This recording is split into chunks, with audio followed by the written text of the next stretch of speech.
ഞാൻ മാധവ സുകുമാർ. ഞാനിപ്പോൾ നിൽക്കുന്നത് മണ്ണടിയിൽ വേലുത്തമ്പി ദളവയുടെ സ്മാരകത്തിൻ്റെ മുന്നിലാണ്. ഈ നിൽക്കുന്ന മണ്ണിലാണ് വേലുത്തമ്പി സ്വയം ആത്മാഹൂതി ചെയ്തത്.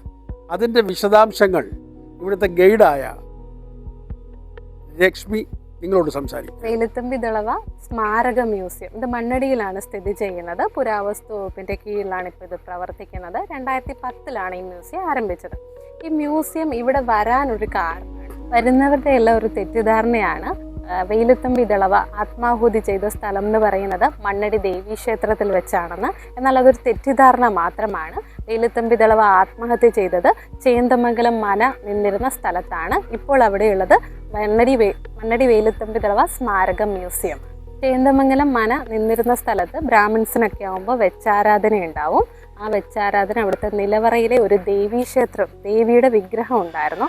ആ വിഗ്രഹത്തിന് മുന്നിലാണ് അദ്ദേഹം ആത്മാഹൂതി ചെയ്തത്. ബ്രിട്ടീഷുകാരിൽ നിന്നും അദ്ദേഹം രക്ഷപ്പെട്ട് അദ്ദേഹം ഇവിടേക്ക് മണ്ണടിയിലേക്ക് വന്നത് കാമ്പിത്താൻ എന്ന് പറയുന്ന ഒരു മാന്ത്രികനെ കാണാൻ വേണ്ടിയാണെന്നാണ് പറയപ്പെടുന്നത്. പക്ഷെ ഇവിടെ വന്നപ്പോൾ അദ്ദേഹം ദൂരദേശത്ത് എവിടെയോ പോയിരിക്കുവാണെന്നാണ് പറഞ്ഞിരുന്നത്.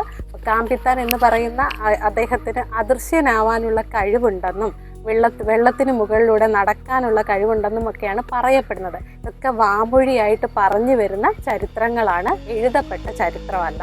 അപ്പം ഈ കാമ്പിത്താനെ കാണാൻ വന്നപ്പോൾ അദ്ദേഹം ദൂരദേശത്ത് എവിടെയോ ഒരു പൂജയ്ക്ക് പോയിരിക്കുന്നുവെന്നും അപ്പം ആ ഒരു സമയത്ത് ഈ കാമ്പിത്താനെ വെയിറ്റ് ചെയ്ത് നിന്ന സ്ഥലത്താണ് നമ്മളിപ്പോൾ നിൽക്കുന്നത്. ആ സ്ഥലത്ത് തന്നെയാണ് ഈ വേലുത്തമ്പി ദളവ സ്മാരക മ്യൂസിയവും നിലനിൽക്കുന്നത്. അതെ, ചേന്ദമംഗലം മന എന്ന് പറയുന്ന ബ്രാഹ്മിൺസിന്റെ മഠം നിലനിന്നിരുന്ന സ്ഥലമാണ്. ഈ മഠത്തിലുള്ളവർക്ക് പോലും അറിയില്ലായിരുന്നു ഇത് വേലുത്തമ്പി ദളവയും അദ്ദേഹത്തിന്റെ അനിയനുമായിരുന്നുവെന്ന്. അതായത് വേഷപ്രജനനായിട്ടാണ് അദ്ദേഹം ഇവിടെ താമസിച്ചത്. പക്ഷേ വെളിയിലുള്ള ആർക്കും അത് മനസ്സിലാവുകയും അവർ പണം മോഹിച്ച് വേലുത്തമ്പി ദളവയെ ഒറ്റുകൊടുക്കുകയുമാണ് ചെയ്തത്. അങ്ങനെ ബ്രിട്ടീഷുകാർ മണ്ണടി മുഴുവൻ വളയുകയും ഈ മന വളയുകയും ചെയ്തു. രക്ഷപ്പെടാൻ യാതൊരു പഴുതുമില്ല എന്ന് മനസ്സിലാക്കിയ വേലുത്തമ്പി ദളവ തൻ്റെ അനിയനോട് തന്നെ കൊല്ലാൻ ആവശ്യപ്പെടുകയാണ് ചെയ്തത്. അന്ന് അനിയൻ അത് സാധിച്ചില്ല.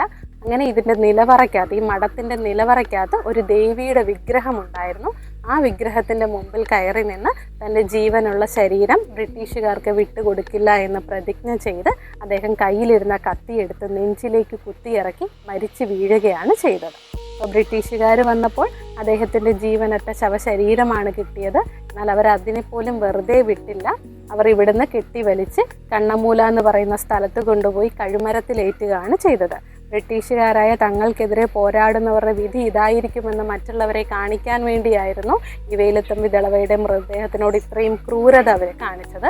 പിന്നീട് ആ ഭൗതിക ശരീരം എന്ത് ചെയ്തു എന്ന് ഒഫീഷ്യലി ബ്രിട്ടീഷുകാർ പുറത്തു വിട്ടിട്ടില്ല.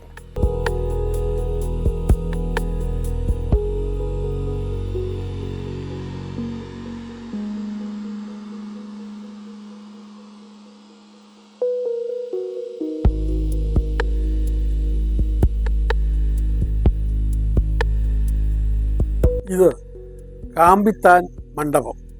കാമ്പിത്താൻ എന്ന ഒരാൾ മണ്ണടി ക്ഷേത്രത്തിൻ്റെ സമീപത്ത് ജീവിച്ചിരുന്നു എന്നൊരു ഐതിഹ്യമുണ്ട്. അമാനുഷികമായ ഒരുപാട് കഴിവുകളുണ്ടായിരുന്ന അദ്ദേഹം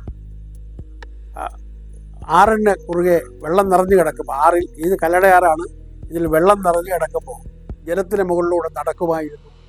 മന്ത്രവാദങ്ങൾ അറിയാം. നിന്ന നിപ്പിൽ അദ്ദേഹം അപ്രത്യക്ഷനാകും. ഇങ്ങനെയൊക്കെ പല വിദ്യകളും ചെയ്യുന്ന ആണ് എന്നായിരുന്നു ആളുകൾ പറഞ്ഞിരുന്നത്. പക്ഷേ വേലുത്തമ്പി വന്നപ്പോൾ കാമ്പിത്താനെ കാണാനേ കഴിഞ്ഞില്ല. അതുകൊണ്ടാണ് അദ്ദേഹം മണ്ണടി ക്ഷേത്രത്തിനടുത്തുള്ള ഒരു മനയിൽ പോയി തങ്ങുകയും അവിടെ വച്ച് താൻ ആത്മാഹൂതി ചെയ്യുകയും ചെയ്തു. കാമ്പിത്താനെക്കുറിച്ച് പുരാണങ്ങളിലില്ല. കാമ്പിത്താനെക്കുറിച്ച് ഐതിഹ്യമാലയിലും മറ്റുമൊക്കെ പലതും പറയുന്നുണ്ട്. അസാമാന്യനായ ഒരു മനുഷ്യൻ, ഒരുപാട് വിശേഷങ്ങളുള്ള മനുഷ്യൻ, ഒരുപാട് ജാലവിദ്യകളുള്ള മനുഷ്യൻ എന്നൊക്കെ പറയുന്നു. ഇപ്പോൾ ഏതായാലും മണ്ണടി ക്ഷേത്രത്തിൽ അദ്ദേഹത്തിൻ്റെതായ ഒരു ക്ഷേത്രം പോലെ ഒരെണ്ണം ഉണ്ട്. ഇതിനകത്തൊക്കെ എത്രത്തോളം നിജമുണ്ട്, സത്യമുണ്ട് എന്നുള്ളത് ആർക്കും അറിഞ്ഞൂടെ, ആരും എഴുതപ്പെട്ടിട്ടില്ല. എന്തായാലും രാജാക്കന്മാരോ പിൽക്കാലത്തുള്ള ഭരണാധിപന്മാരോ ഇവിടെ ഒരു മണ്ഡപം ഉണ്ടാക്കുകയും അത് കൊത്തുപണികളിലൂടെ മനോഹരമാക്കുകയും ചെയ്തു.